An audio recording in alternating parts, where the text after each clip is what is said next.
Bura Stockholmun dəmir yol vağzalıdır. Sizə maraqlı bir şey göstərim. Bura resepsiyondur, gəlib bilet almaq üçün. Bu yerdə gördüyünüz bu xəttlər demək körlər üçün nəzərdə tutulmuş xəttdir. Ona taxtalarını vuraraq gəlib resepsiyonu tapa bilir, buradan bilet alır. Və bu xətt üzərə də istədiyi qatara minə bilir. Məsələn, bu xəttlə buradan bunlar görürsünüz, plasmaslardır, vurulub yerə möhkəm. Bununla qatara gedə bilir. Demək, qapının yolunu tapır. Bax, bunlar biraz möhkəm, hündür şeydir. Körlər üçün nəzərdə tutulub.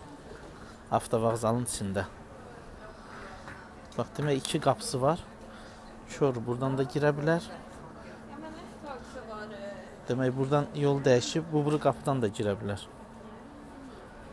Bu qapıdan da içəri girə bilər. Yəni, qatara buradan da minə bilər. Gördüyünüz kimi, həm o xəttdən girə bilir qapı üçün, həm də bu. Buradan da qatar gəlir, qatara minəcək.